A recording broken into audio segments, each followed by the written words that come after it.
Sekali lagi saya bersyukur bisa sharing ini. Jadi Roh Kudus tuh dalam hari-hari terakhir ini mau mengingatkan saya terus tentang otoritas Allah dalam hidup kita gitu. Ya, diproses semuanya. Jadi topik saya hari ini adalah tentang kerajaan Allah dan kerajaan dunia sebenarnya. Nanti jadinya ada 57 slide.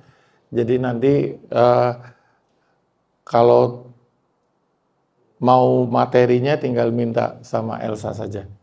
Ya, oke ya. Jadi kerajaan Allah.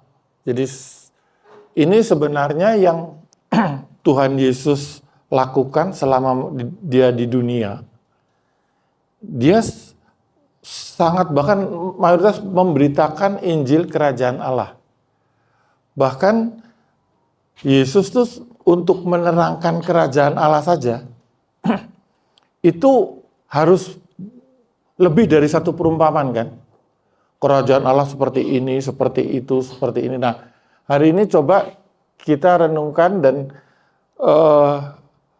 saya itu masih ada ganjelan di hati ya.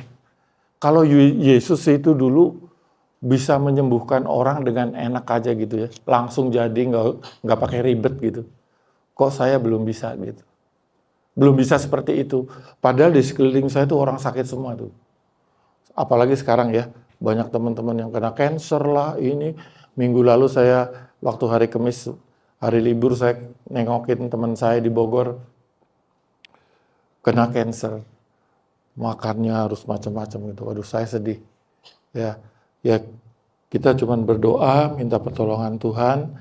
Tapi saya dalam hati seandainya Yesus ada di situ, pasti dia langsung bangkit sembuh, bener nggak? Nah, itu yang jadi pergumulan saya. Tapi Yesus berjanji, kamu akan melakukan pekerjaan-pekerjaan yang aku lakukan, bahkan lebih besar dari itu, bener nggak? Waktu dia sebelum itu. Nah, jadi saya berpegang jadi. Nah, sekarang coba kita membahas kerajaan Allah lebih detail lagi dan kerajaan dunia. Ya. Saya sebelum membahas ini saya coba kita baca Yohanes 18 ayat 36. Yohanes 18 ayat 36.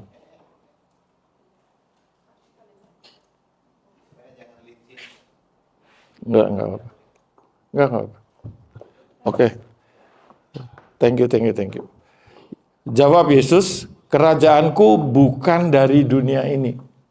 Ya, Yesus mengatakan di dunia tapi bukan dari dunia. Ya, saya jadi mengambil posisi gini, anak Allah ada di bumi, bapaknya di surga gitu. Singkatnya gitu. Ya, benar nggak? Yesus waktu itu ada di dunia kan? Ya, waktu nyembuhin segala macam itu, dia ada di dunia tapi bapaknya di surga.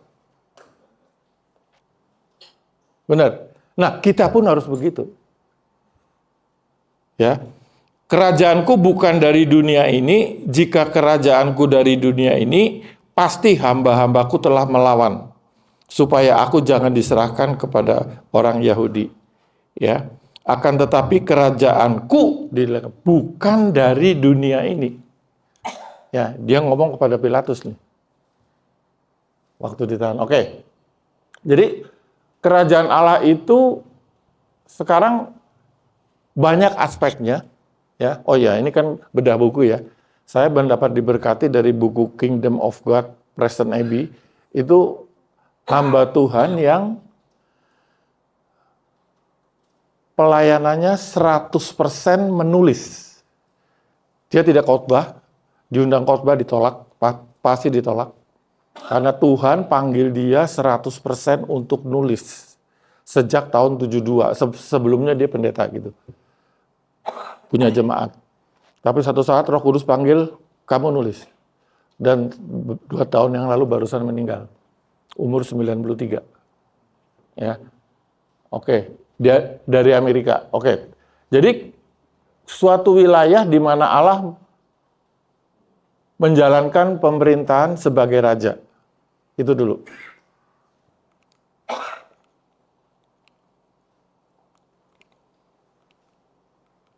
Nah, jadi kalau kita lihat dalam bahasa Inggris, kerajaan Allah itu sama dengan the kingdom of God.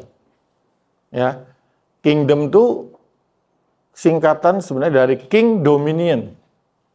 Ya, king dominion, maka disebut dalam bahasa Inggris kingdom. Ya, oke. Artinya raja yang mempunyai hak, wewenang, otoritas dan kekuasaan untuk memerintah atas kerajaan tersebut. Itu kerajaan. Jadi fokusnya kerajaan itu raja. Yang jadi fokusnya itu rajanya. Kalau nggak ada raja, nggak ada kerajaan, benar nggak?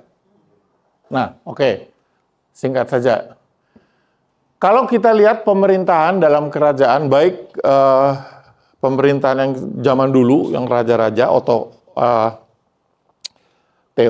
teokrasi, ya, dan sekarang yang demokrasi, ya, itu sama.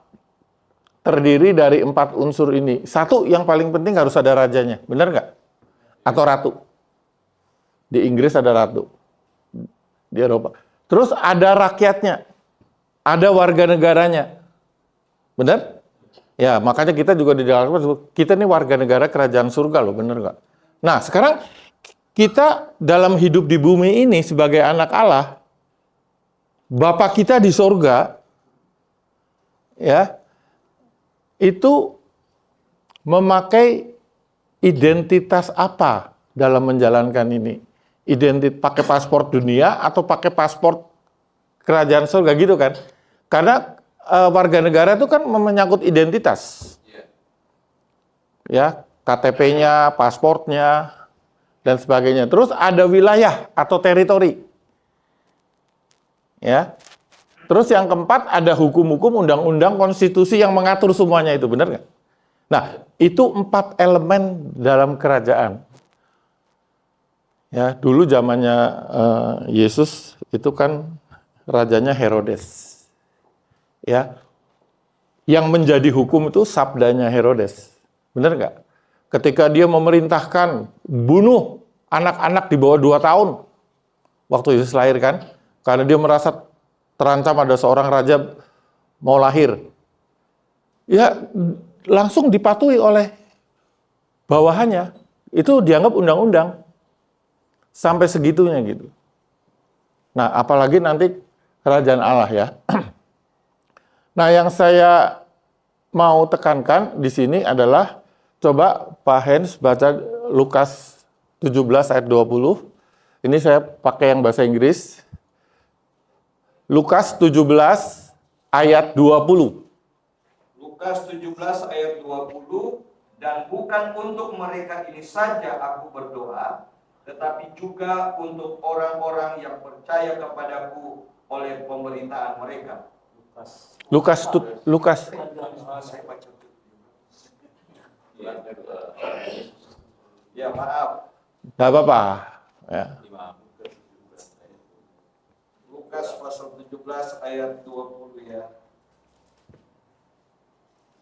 Pedas.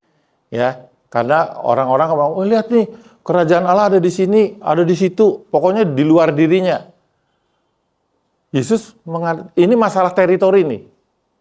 Jadi teritori kerajaan Allah tuh ada di mana?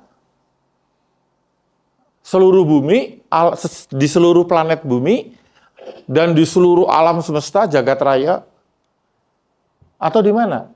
Jadi karena itu menentukan rajanya itu bertahta di mana gitu. Markas besar kerajaan Allah itu di mana? Gitu. Istananya di mana? Raja pasti tinggalnya di istana gitu. Dalam menjalankan kekuasaannya itu nah ini yang saya katakan tanpa observasi. Jadi kita tidak bisa mencari kerajaan Allah di luar diri kita, menyelidiki secara ilmiah, secara ini, nggak akan ketemu. Yesus sudah ngomong gitu nih. Dia ngomong kepada orang Farisi loh. Orang Farisi kan jago teologi kan. Menguasai hurufiah hukum-hukum Musa. Perjanjian lama, ngelotok dia. Hafal luar kepala, justru karena di luar kepala malah lupa kali dia. Harusnya di dalam kepala gitu. Ya, benar nggak? Justru karena banyak orang taruhnya di luar kepala, Orang sering bilang, wah kamu udah hafal luar kepala ya. Justru karena di luar kamu jadi nggak ngerti, dilupa. Harusnya di dalam kepala. Oke. Ini yang lanjutin ayat 21, Pak. Ini yang menentukan lokasinya. Ayat 21.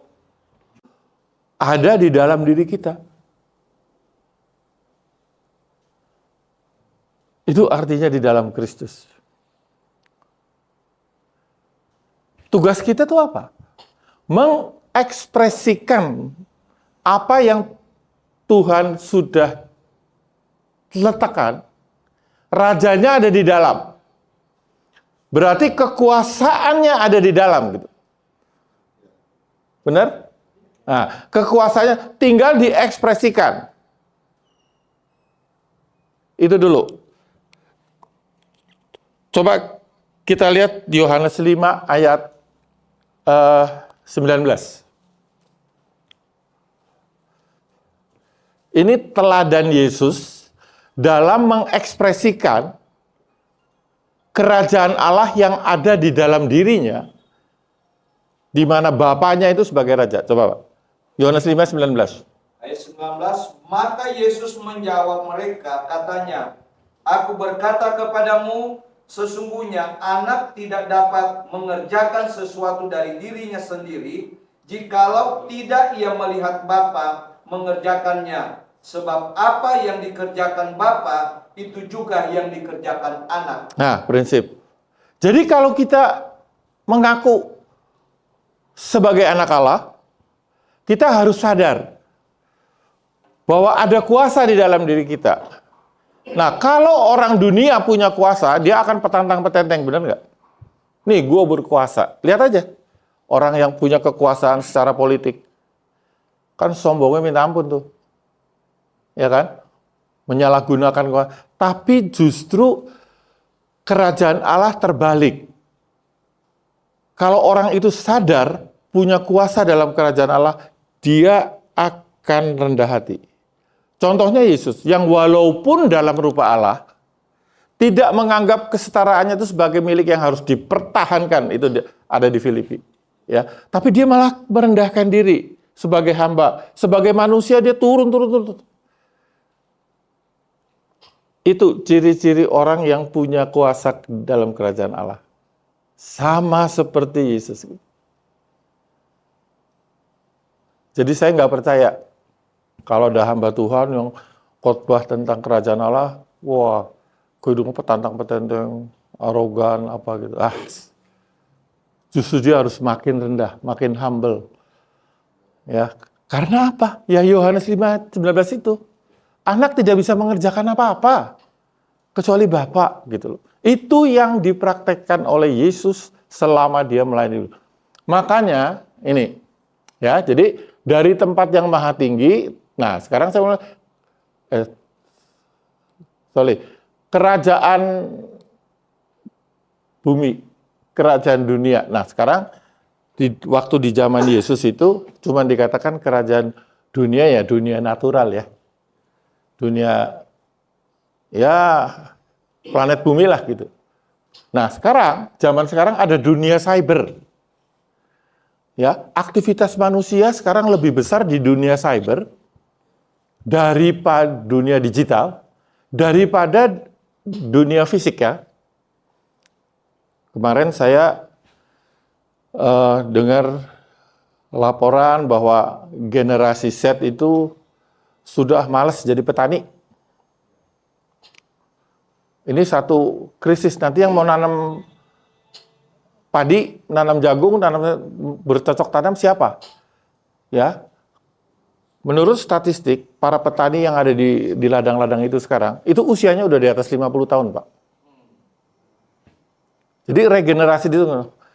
Generasi Z, aktivitasnya di dunia cyber. Main game, inilah, itulah. Udah lihat bapaknya nyangkul di sawah, gue nggak mau gitu. Sebaliknya, di dunia cyber banyak sekali kejahatan. Hari ini di media Indonesia diberitakan, Menkominfo itu mau menutup Telegram. Karena apa? Karena di situ itu ada perputaran judi online 427 triliun. Banyak loh sekarang generasi yang terjebak pada pinjol sama judi online. 400, saya bandingkan ya. Perputaran dana donasi untuk kegiatan sosial, yatim piatu. Wah, itu nggak sampai 100 miliar, Pak. Ini judi online 427 triliun. Itu yang di Telegram aja loh. Belum yang di... Jadi ini lagi rame nih. Oke, jadi sekarang bagaimana kita anak kerajaan, warga negara kerajaan Allah, itu tetap memegang teguh, mengikuti perintah Bapak kita gitu. Sama seperti Yesus gitu. Jadi ini masalah ketaatan. Bukan masalah pinter atau bodoh, bukan. Ya, karena kerajaan Allah ada di dalam. Jadi kalau kita di Matius 6 ayat 33 dikatakan carilah dahulu kerajaan Allah. Lalu kita bertanya kalau nyari barang, nyarinya di mana gitu. Jangan nyari di luar. Tadi Yesus ngomong tuh nyarinya di dalam. Kerajaan Allah tuh ada di dalam kamu. Wah, luar biasa tuh. Nah, itu kasih karunia yang paling besar. Oke. Nah, kerajaan Allah itu sifatnya kekal. Yesus Kristus tetap sama. Apa? Oh, iya. Yesus Kristus tetap sama baik kemarin maupun hari ini dan sampai selamanya. Ibrani 13 ayat 8. Oke?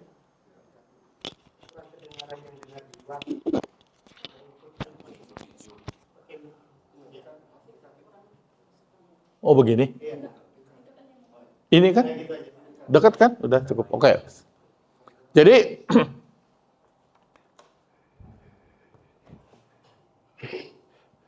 di dunia sekarang, di perkembangan teknologi sekarang ini, itu ada istilah industri 4.0. Ya. Udah pernah dengar belum?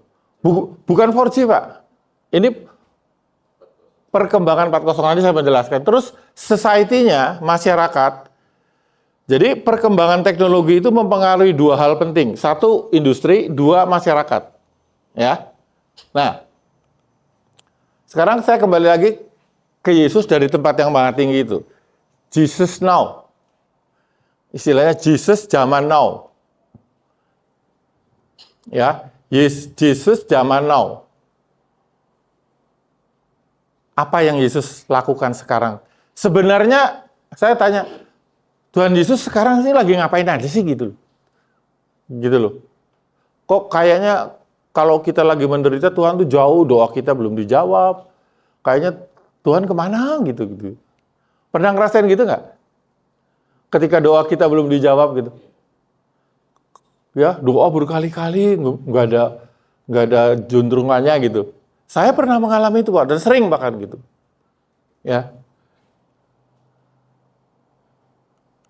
Nah, kalau kita berkita pada Ibrani 13, gambarannya seperti ini kira-kira. Jesus now, Jesus yang sekarang, now, ini yang sekarang, dan dulu, alpha, asal mula dari kitab Kejadian, dan omega. Kesenggol ya? Oke.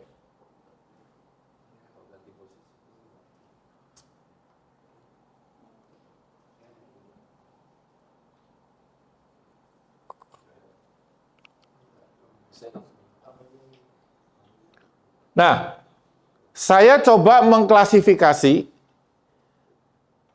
Yesus itu aktivitasnya apa sih waktu di dunia ini, ngapain aja sih gitu. Nah, saya berdasarkan di perjanjian baru nih ya, kita mulai dari sini nih ya. Yesus menyatakan kasih Bapaknya. Benar? Nah, kemudian Yesus taat sampai mati di kayu salib. Yesus mengusir setan. Yesus membuat mujizat. Yesus menyembuhkan orang sakit. Yesus memberi makan orang miskin. Dia mengajar, mengutus muridnya, melakukan pemuridan. Ya, terus Yesus mengecam orang Farisi dan ahli Taurat. Terus Yesus menjadi sahabat orang berdosa. Kira-kira itu. Kalau kita klasifikasi yang Yesus lakukan, ini terdiri dari ini. Oke, benar? Nah, ayatnya nanti Anda bisa cari sendiri. Ini karena saya lagi. Nah, Yesus mengatakan, kamu ini nanti akan melakukan pekerjaan yang aku lakukan, benar? Bahkan lebih besar. Berarti, saya tuh rindu Tuhan. Sampai berdoa, Tuhan pakai aku lah. Kalau ada orang sakit datang, tumpang tangan sembuh gitu loh. Biar namamu dimuliakan gitu. Saya tuh,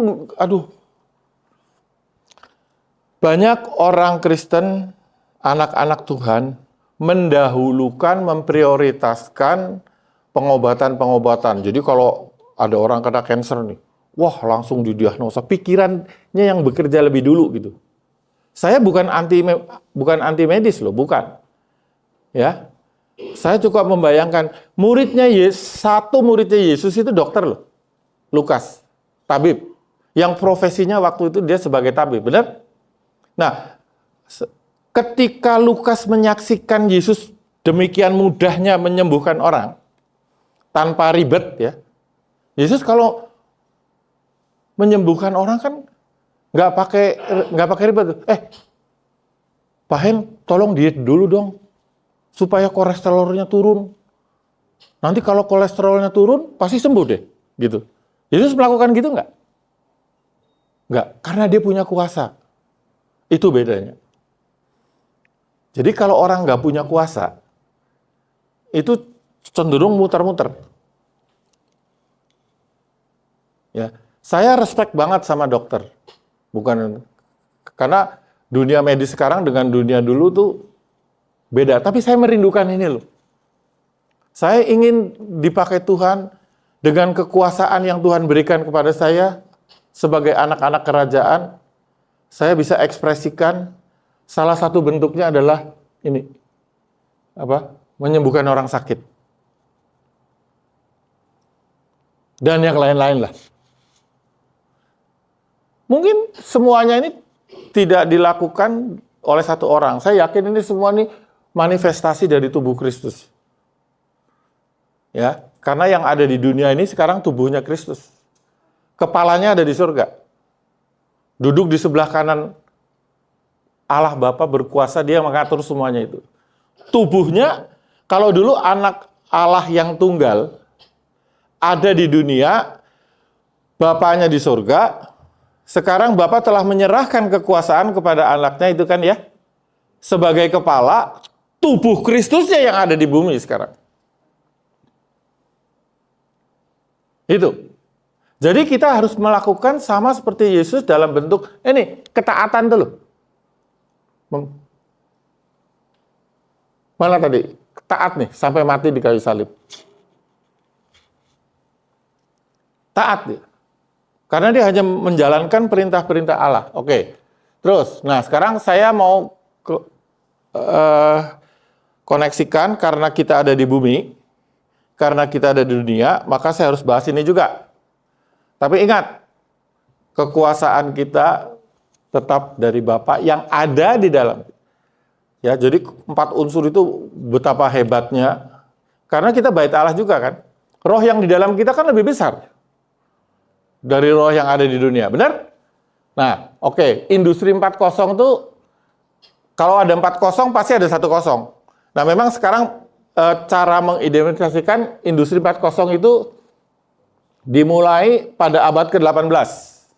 Ini kita belajar sejarah nih. Ada di internet. James Watt menemukan mesin uap.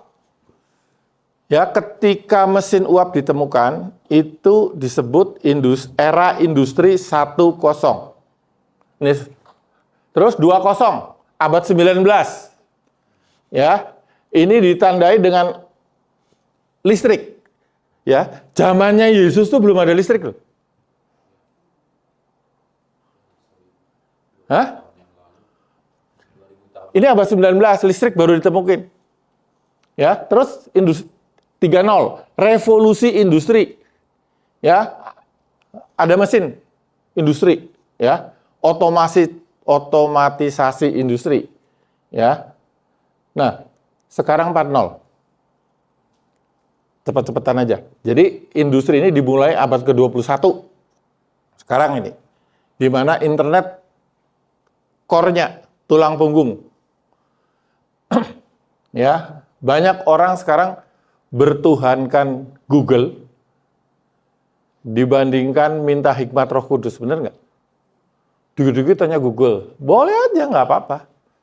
Tapi jangan biarkan dia jadi raja dalam hidup kita. Itu ya. Orang itu apalagi sekarang ada AI. Ya, tapi ini bagian dari Babel. Coba Anda lihat nanti. Berikutnya saya akan membahas misteri Babel dengan ini sama padang gurun digital. Ya. Kalau nanti ada kesempatan lagi, ya. Jadi semuanya sekarang Internet of Things. Itu 4.0. Dan kita sekarang hidup di abad 21, industri kita seperti ini. Jadi kalau para pelaku bisnis itu, industri, tidak menyesuaikan ya dengan kemajuan ini, dia akan kolaps. Ya. Contohnya tenaga di pabrik sekarang mulai diganti robot kan. Ya, pabrik Hyundai itu yang di Batang di Jawa Tengah. Ada 200 hektar dia tanah di situ.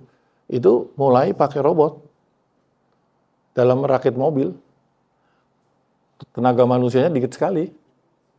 Karena kalau nggak pakai robot, dia nggak bisa mencapai produktivitas dan cost yang mempesaing, semuanya begitu. Ya, ini masuk. Nah, jadi ini era-era sekarang ini yang di zaman Yesus nggak ada nih. Ya, waktu zaman Yesus dulu nggak ada laptop, tapi Yesus tetap mengabarkan Injil. Ya, berserah. Saya heran. Jadi orang anak Allah, Yesus itu yang mengatakan, aku hanya mengerjakan pekerjaan yang ditunjukkan oleh Bapa. Nah, aktivitas Yesus dari pagi sampai malam. Ketemu orang nggak capek-capeknya tuh orang. Yesus pernah sakit nggak? Saya mau tanya. Yesus kena flu nggak? Apa?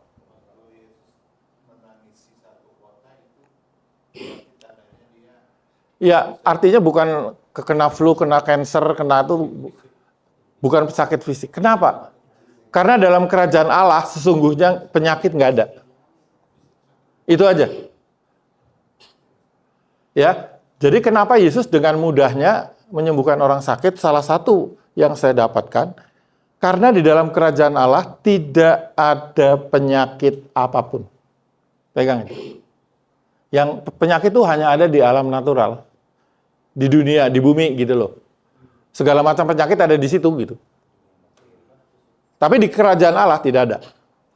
Jadi kuman-kuman atau virus-virus yang merajalela di bumi, begitu masuk kerajaan Allah mati deh. Nah, ini sekarang. Nah, itu tadi industri. Sekarang masyarakat.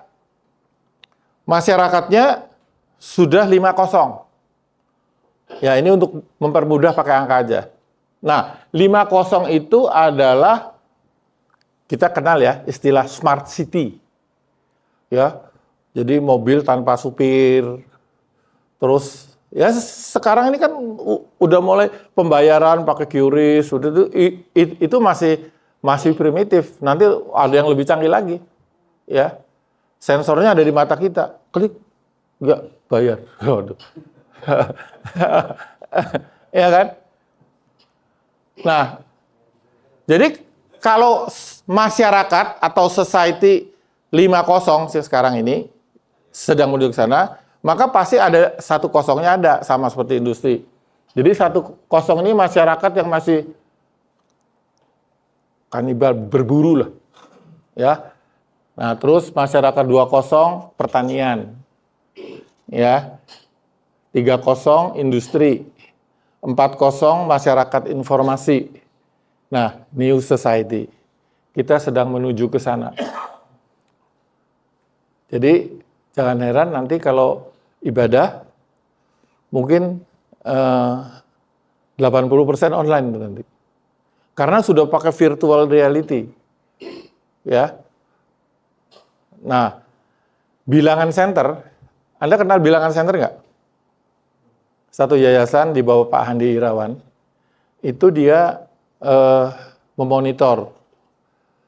Saya sering ngikutin webinarnya, jadi statistik gitu. Jadi di setiap kota, orang yang beribadah di itu online, offline, ada berapa persen, itu ada datanya ke Pak Handi Irawan, bilangan center. Ada yang belum ya? Itu yayasan yang khusus melayani di dunia statistik.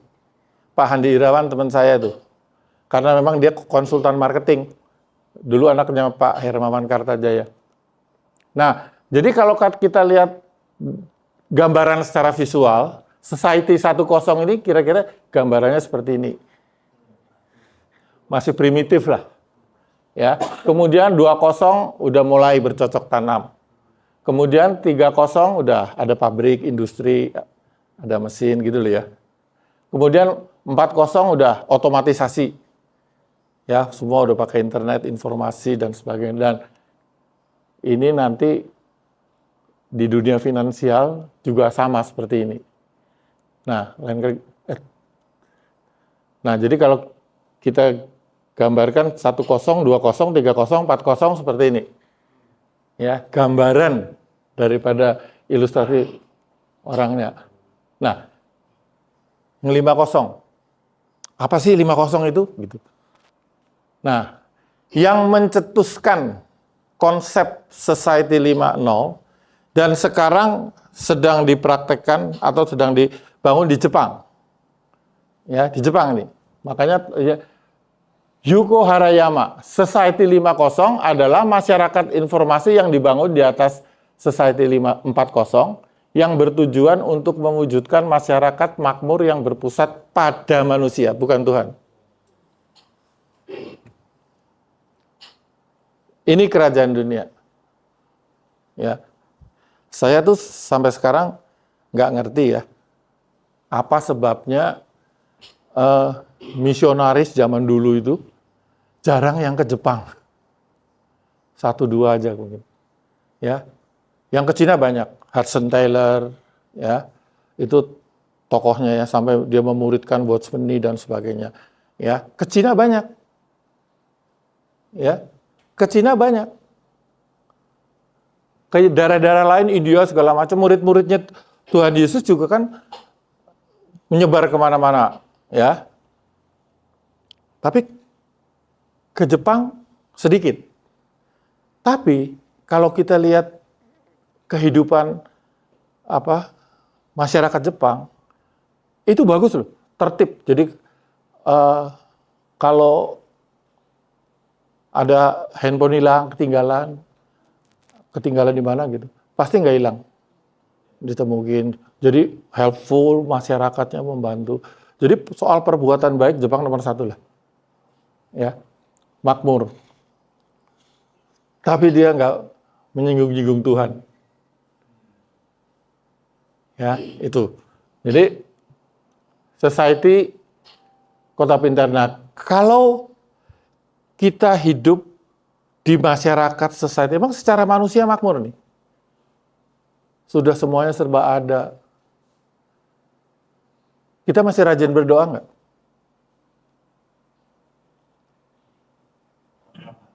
Tantangan itu.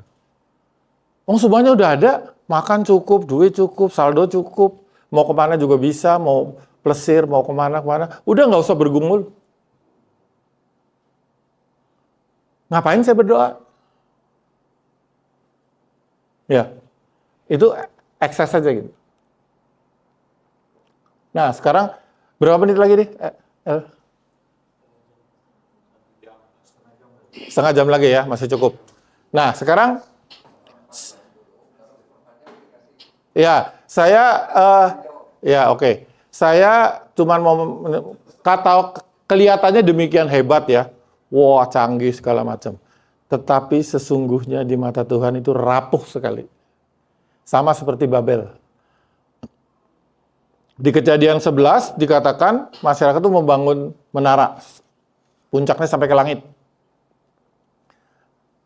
Tapi setelah itu Tuhan kacaukan dengan komunikasi aja. Bahasanya dibikin kacau runtuh. Sama nanti kira-kira seperti itu. Nah, jadi ini jangan sampai tidak tahu perbedaan ini. Singkat cerita, teknologi itu mempengaruhi masyarakat dan mempengaruhi industri. Ya, makanya di sana ada 5-0, di sini ada 4-0. Gitu. Dan seterusnya. Ini nanti materi ini silakan bantu karena waktunya itu saya persingkat aja. Jadi dunia robotik ya, nanti akan makin begitu. Jadi kalau kita revolusi industri 4.0 ini ada tahunnya nih. Persisnya 784, 1870 dan sekarang ya. Jadi industri itu namanya Klaus Schwab yang mencetuskan ide industri 4.0. Nah, ini pertumbuhannya secara detail, secara grafik. Nanti kita bisa lihat, saya nggak usah terangin. Terus hubungan antara 5.0 dan industri 4.0. Ya, interaksinya bagaimana? Oke. Nah, jadi Society 5.0 bukanlah kelanjutan dari revolusi 4.0 karena ada angka 4 berlanjut ke 5. Jadi nanti pasti akan timbul lagi industri 5.0. Jadi untuk memudahkan aja nih, mengidentifikasi peradaban manusia. Nah, sekarang saya mau jelaskan dunia digital itu seperti apa sih? Terbentuk dari mana sih? Dan saya katakan betapa rapuhnya. Saya kasih contoh. Misalkan Pak Hens. Ya. Di situ ada orang yang namanya Pak Hens. Kemudian saya foto. Saya foto Pak Hens. Ya. Lalu di HP saya itu ada Pak Hens juga. Ya, tapi dalam format digital. Benar? Itu yang paling sederhana. Yang asli ada di mana? Ada di situ. Nah, begitu saya punya Pak Hens digital dalam bentuk foto, suka-suka saya. Foto ini mau saya apain kan? Mau diedit lah, mau kan kasih kumis kayak terserah saya. Jadi dunia digital terbentuk dari situ, image ya. Nah, kenapa saya simpen di HP saya? Ya, kemudian saya share ke semua. Ini loh Pak Hen gitu, pakai WhatsApp, pakai apa. Nah, sebenarnya itu disimpan di mana sih? WhatsApp itu nyimpennya di mana? Ada data centernya loh. Nah itu yang disebut kembaran digital. Konsepnya dulu. Kembaran digital itu, yaitu Pak Hen di sana, asli. Kembarannya ada di sini. Paham ya? Oke, terus. Jadi semua hal bisa dibikin kembarannya. Melalui proses digital. Ini melalui proses foto, bisa video, bisa audio, macam-macam lah. Gitu. Tapi yang penting hasil akhirnya formatnya digital. Ada kembarannya. Jadi kita nih sekarang minimal pernah difoto kan? Pasti punya kembaran masing-masing. Kembaran digital. Oke. Google Map. Google Map itu digital twin loh. Ya. Anda cari map, Mekarwangi, jalan satu. Yang real tuh ada di sini. Tapi di Google Maps juga ada loh. Mekarwangi itu ada di sini. Dan semua lokasi di dunia itu ada di Google Maps. Sekarang ada Google Earth Studio ya. Itu lebih canggih lagi. Oke. Digital Twin. Google Map itu digital twin. Ya. Semua lokasi di dunia ada di map. Kembarannya nih yang ada di map nih. Nah, jadi digital twin dari sebuah kota juga ada. Anda mau explore kota Bandung pakai Google Earth itu. Sekarang ada Google Earth Studio. Itu detail-detailnya dilihat dari sudut itu bisa tahu. Anda mau ke Yerusalem, mau tur ke Medan nih.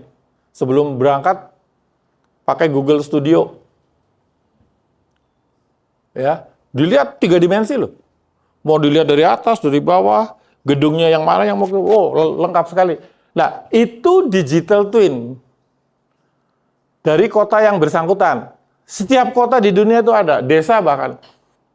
Terus di bidang ini mesin. Ya.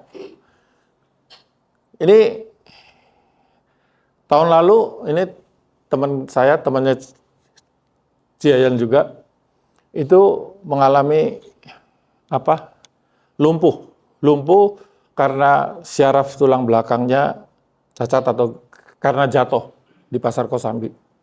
Berobat ke sana ke sini jadi belum sembuh-sembuh juga gitu loh. Akhirnya disarankan coba di Eka Hospital Gading Serpong itu bisa operasi syaraf tulang belakang pakai robot. Teknologi dari Jepang. Ya. Setelah diselidiki memang soal robotik operasi itu paling canggih di Indonesia, baru Eka Hospital juga yang di Serpong, yang lain enggak ada. Dia operasi habis 400 juta lebih. Ya. Jadi yang melakukan operasi di Eka Hospital itu robot. Tapi yang menginstruksikan robot itu profesor dari Jepang. Yang di situ asistennya. Operasi bedah jarak jauh. Tapi sampai sekarang belum sembuh tuh. Keren. Ya. Udah setahun nih. Nah, digital twin apa? Ya. Itu mesin-mesin pabrik yang generasi baru. Saya lihat di Cisangkan pabrik beton itu, pabrik genteng beton. Itu yang generasi baru, kalau dulu kan ada kerusakan panggil teknisi. Datang. Sekarang nggak usah. Tinggal call, video call atau segala macam ke Jerman. Ini mesin dari diperbaiki dari sana secara remote. Teknisi nggak usah datang. Kecuali dia hancur kena bom lah, baru. Nah, jadi market juga semuanya. Itu konsepnya digital twin. Jadi yang kita otak-atik itu, ya, itu kembaran dari yang aslinya. Persis sama, itu yang diotak-atik. Dalam semua aspek nanti. Nah, sekarang kita harus tahu apa yang semua digital twin itu disimpan di mana. Jadi bagaimanapun dunia digital tuh perlu namanya perangkat keras. Digital kan. Meskipun software, tapi tetap butuh hardware ini loh. Kalau nggak ada fisik, ini nggak ada kameranya, gimana saya bisa motret? Hardware-nya. Jadi kalau HP saya hilang, atau jatuh, rusak, hancur, kan saya nggak bisa apa-apa. Macet semuanya gitu. Betul? Jadi jarang orang melupakan bahwa nah, semua data ini disimpan di data center. Data center itu wujudnya ini loh, server.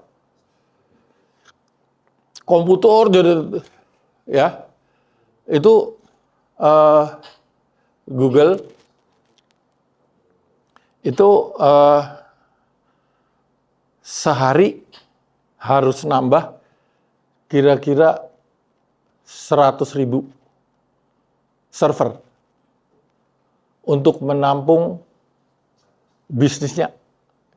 Google ada berapa macam kan? Ada Google Map disimpan di sini, ya.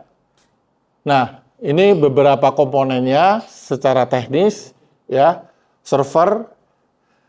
Jadi HP HP itu 90% salesnya dari jualan server. Laptop tuh cuman sampingan aja, ya. Karena semua membutuhkan, belum Facebook, belum Instagram. Nah, jadi saya mau menekankan, nah ini kira-kira lokasi. Dan ini membutuhkan konsumsi listrik yang luar biasa besarnya. Ya, kalau mau tanya, biaya terbesar dari Google, WhatsApp itu apa sih? Listrik. Ini harus, ruangan di dalam server itu harus minus loh. Berarti harus pasang AC. Ya, makanya sekarang Microsoft, Google sekarang bangun data centernya di mana? Di kutub, di yang minus suhunya, supaya menghemat. Ya, Anda coba bayangkan, itu waktu Presiden Jokowi baru naik ya, tahun 2015, ketemu CEO Google, tanya, pokoknya ya mengimbau lah, Google mau pindahin datanya ke Indonesia lah gitu. Ditanya gitu, listriknya PLN berapa? Nah, singkat cerita, dia PLN untuk mensuplai Google nggak cukup.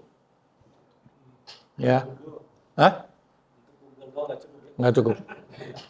Nah, ini kira-kira begini. Nah, ini foto, nanti Anda bisa lihat juga di Facebook Data Center di Arktik, Laut Utara. Untuk menghemat itu, bahkan Microsoft nih, Bill Gates mau bangun di bawah laut. Ya, tujuannya menghemat supaya nggak usah pakai AC gitu loh intinya. Kalau nggak pakai AC, listriknya kan hemat. Ya, nih di daerah Norwegia, Swedia gitu loh. Oke. Jadi ini yang saya katakan, yang saya mau singgung tadi. Nah ini. Nah pertanyaannya, ini hardware kan, perangkat keras. Andai kata terjadi gempa 8 skala Richter ke atas, habis loh. Nah, semua macet. Ya, betapa rapuhnya dari sisi perangkat keras hardware. Jadi janganlah bertuhankan itu. Jadi saya tutup ini, semua ciptaan Allah dan manusia diciptakan untuk berkuasa atas semua ciptaan Allah. Ya, ingat di Kejadian pasal 1, manusia tidak diciptakan untuk berkuasa atas manusia loh, tapi atas ciptaan yang di bawahnya. Ya. Jadi terhadap manusia kita bersaudara. Nggak ada yang sok-sokan mau berkuasa gitu. Itu kerajaan Allah. Jadi saya tutup, carilah dahulu kerajaan Allah dan kebenarannya, maka semuanya, ya semuanya ini termasuk ekosistem digital, itu akan ditambahkan semua. Jadi kita harus memanfaatkan itu untuk kemuliaan kerajaan Allah. Itu supaya kita tahu. Terima kasih. Oke. Baik, sesi ini dilanjut dengan tanya jawab. Siap. Ya, Oke, siapa yang buat tanya? Jadi materi ini nanti bisa Anda dapatkan, minta ke Elsa saja.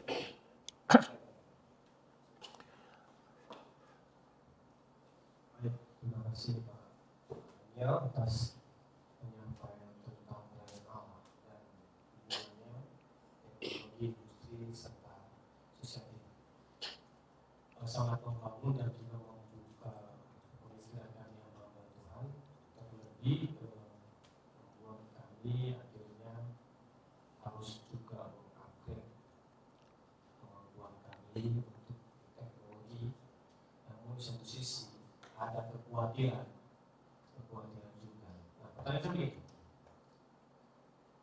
Ada di Alkitab di Wahyu angka 6 yang menjadi perbincangan dari setiap zaman COVID dan zaman tahun juga di dunia.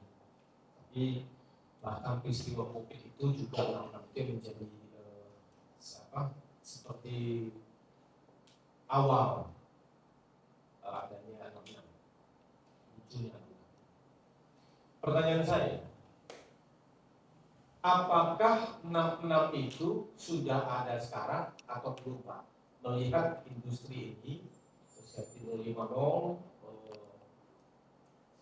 industri 4.0 ya. Apakah 6 itu sudah bekerja atau belum? Karena memang waktu COVID kemarin banyak aliran-aliran karismatik dan aliran-aliran yang lain mengatakan mereka nggak mau vaksin karena itu antikris. Tapi antikris dalam tanda petik 66 ya. Sekarang sudah ada antikris. Banyak orang yang nggak percaya pada itu banyak. Cuma itu belum 66 atau yang menyatakan itu belum.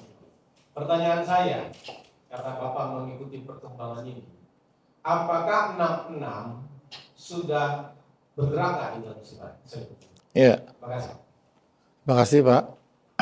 Jadi saya punya pemahaman yang agak berbeda terus terang aja dengan Om. Ya, jadi 66 itu kan antikris, Pak ya. Nah, apa sih antikris itu? Karena begini Pak, saya baca bukunya dia karena saya baca juga pernah bukunya sekilas, karena dia akan bergerak pakai chip. Ini kan bilang tadi ada yang Ya, oke. Tahu.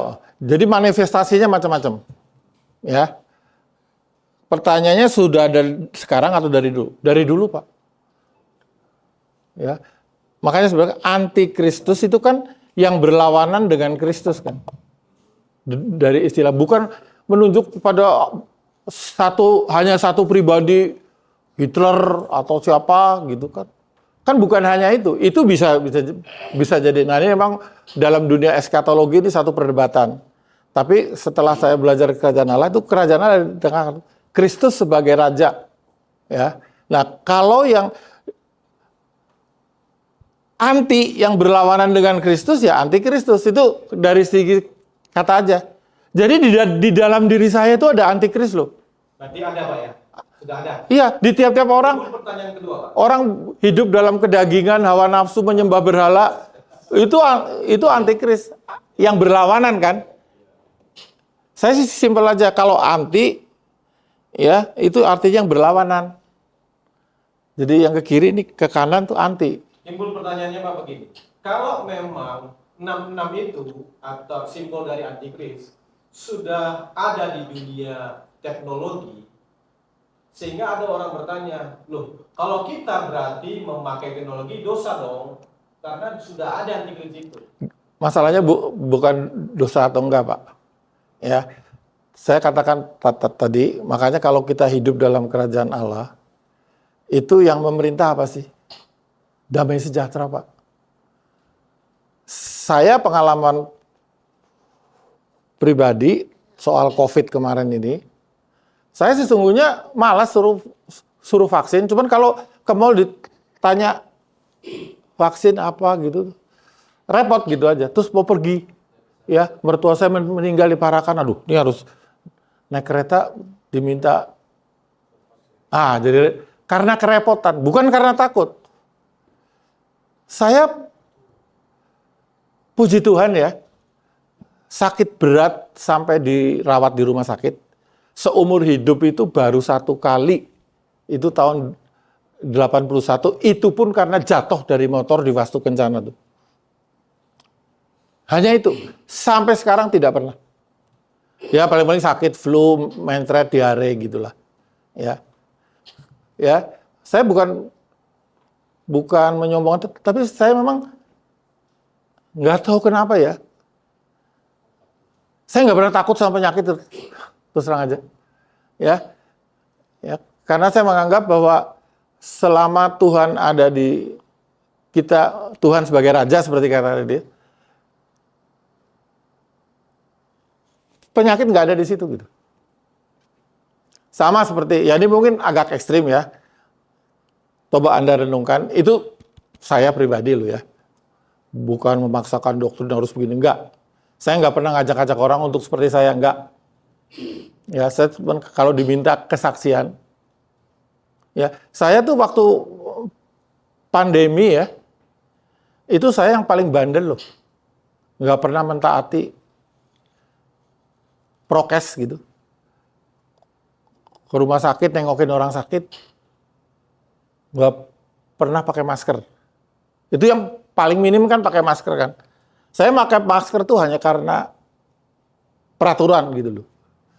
Masuk rumah sakit, nggak pakai masker, ditegur satpam, ya pakailah.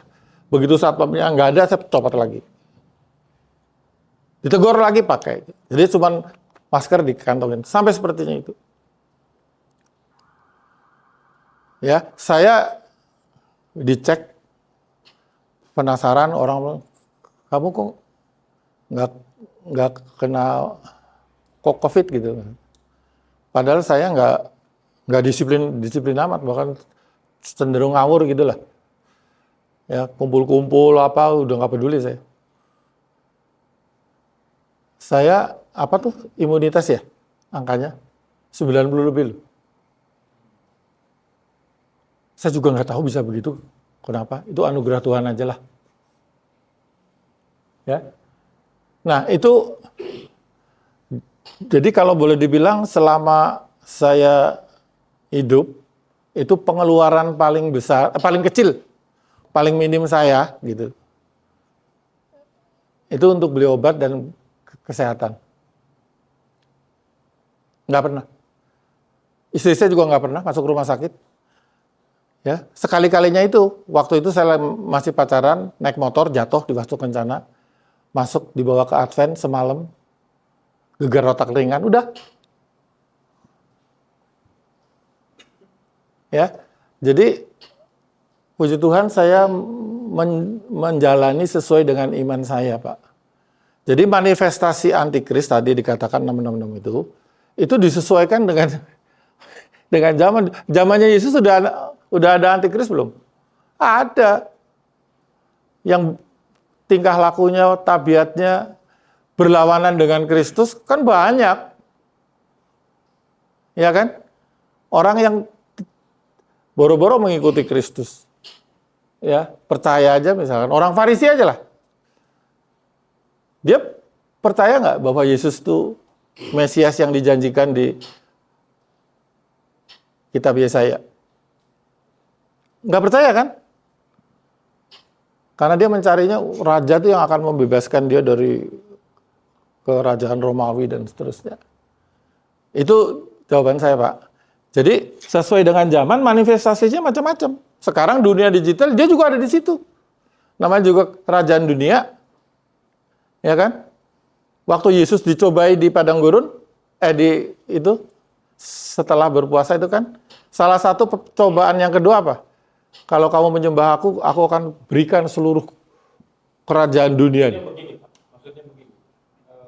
Dari sebuah buku yang saya baca tentang 666 itu, bahwa dan itu juga berpengaruh kepada jemaat yang disampaikan. Maksudnya begini.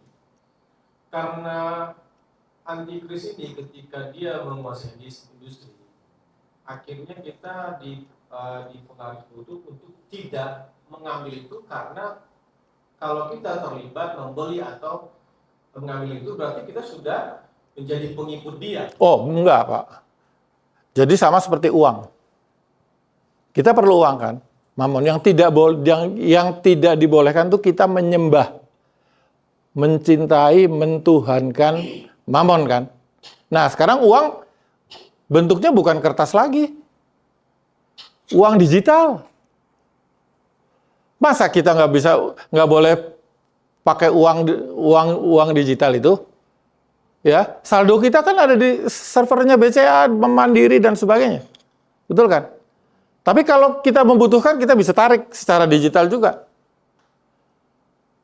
Ini Mission Care bagi-bagi donasi pakai apa?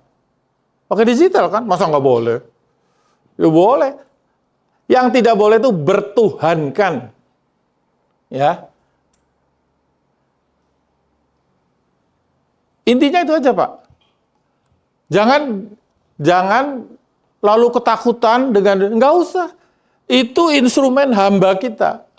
Saya ngomong, uang hamba kita bukan Tuhan kita gitu. Tuhan kita tetap Bapa. Justru karena hamba kita harus peres, kita harus perintahkan hamba itu kerja keras. Bila perlu dipaksa kerja, karena dia hamba saya, bukan Tuhan saya. Ya, suka-suka saya. Nah, saya tinggal mentaati kehendak Tuhan. Kehendak Bapa. Dalam kewaspadaan. Waspada dengan ketakutan itu beda loh, Pak. Ya, jadi kenapa saya pilih topik Kerajaan Allah? Tentunya tidak berhenti sampai di sini, karena terus terang yang saya ceritakan tadi, itu ada buku tentang Kerajaan Allah yang saya tahu. Dari Preston Abbey itu paling lengkap, paling rohani, paling wah udahlah. Gitu. Itu total 2000 halaman. Kalau nanti mau, saya bisa kasih. Ya, saya udah terjemahkan dalam bahasa Indonesia juga, terdiri dari 4 buku. Ya, The Studies of Kingdom of God gitu. Jadi semua aspek tanpa terlewat, semua biblical Alkitabiah. Jadi semua aspek dalam Kerajaan Allah dibahas, dan saya diberkati dari tahun 81. Saya dapat kenal buku itu juga dari Om Damaris. Ya, waktu itu belum ada itu, saya fotokopi aja. Sekarang udah ada di internet. Beliau sudah meninggal 2 tahun yang lalu, tapi saya merasa kalau baca buku dari orang hamba Tuhan yang nulis itu diurapi Tuhan, itu meskipun orangnya udah mati, ya, tapi kayaknya itu lagi mentutor saya gitu, mengasis saya, kayaknya masih hidup gitu. Kayak saya berhadapan dengan dosen aja gitu. Ya, banyak ya. Jadi buku-buku tahun 50-an, ya, tahun 50, 60, 1950, itu banyak yang bagus sekali dan sangat rohani ya. Banyak sekali. Josh Houghton, Josh Warnock, terus Bill Britton, Ray Prinsing, beberapa udah pernah datang ke Indonesia atas undangan Om Damaris. Kebetulan waktu mereka datang, saya jadi supirnya, nganter sana sini. Jadi saya bersyukur gitu ya, dapat kesempatan, dan hampir semua udah meninggal semua sekarang. Tapi bukunya masih ada. Apalagi ya. Jadi nanti buku saya itu ribuan Pak udah. Ya. Tahun dari 80% buku rohani. Sejak tahun 81 saya kolek, tapi sekarang udah dalam bentuk e-book semua. Ya. Tahun 80-an itu budget saya buat beli buku, karena saya nggak pernah keluar ongkos buat sakit penyakit gitu. Maka saya buat beli buku 3-4 juta sebulan tuh. Beli buku. Jadi kalau Anda ke rumah saya tuh buku semua isinya. Jadi sekarang udah saya rapikan dalam bentuk e-book, maka nanti saya kalau ada yang saya mau berikan tuh buku fisik. Ya. Ya. Jadi itu sekarang di internet sigler.org itu kumpulan hamba Tuhan yang nulis. Anda bisa download gratis, bisa itu, dan saya tutup dengan satu ayat, Amsal 23 ayat 23. Coba Pak Hen sekali lagi dibaca. Amsal 23 ayat 23. Amsal 23 ayat 23, belilah kebenaran dan jangan menjualnya. Demikian juga dengan hikmat, didikan dan pengertian. Nah, keras sekali nih. Dan hamba Tuhan yang nulis ini buku, dia tidak pernah menjual. Padahal kalau dijual dia di buku, dia kaya. Silakan diperbanyak, dipakai. Belilah kebenaran, jangan dijual. Dan saya juga mau nanti, kalau saya nulis, saya nggak mau jual. Dibeli. Jangan dijual. Coba renungkan itu. Amin. Segini Pak.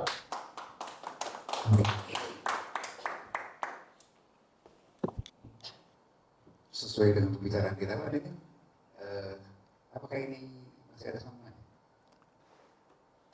Masih Pak. Jadi tinggal Pak Yusak atur waktunya kapan. Kalau Tetapi masih nyambung. 2 minggu lagi kita lakukan. boleh. Siap ya? Mengenai hal yang sama. Iya, jadi saya kalau memang ditugaskan seperti itu lagi, 2 minggu lagi saya akan bahas padang gurun digital.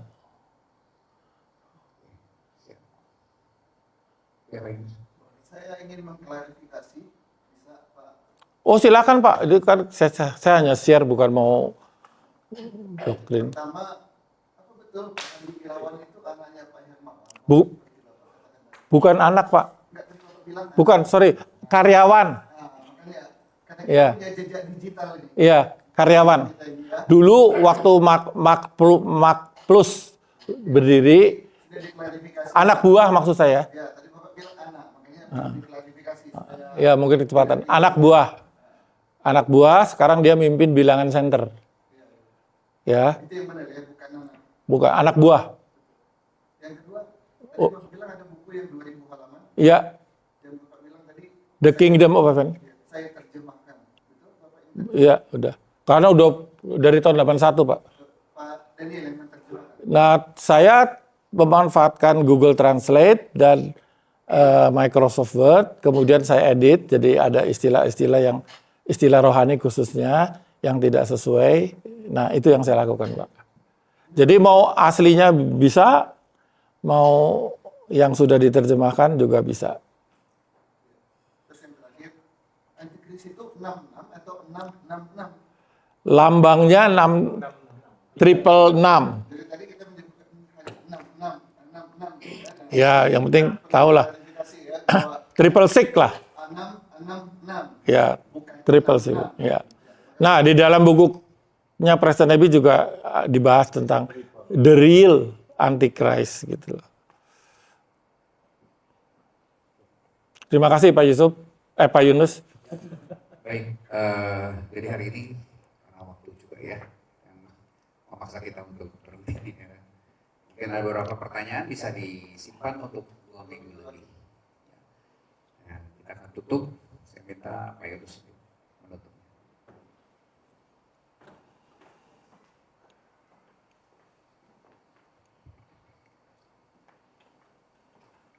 Mari kita berdoa.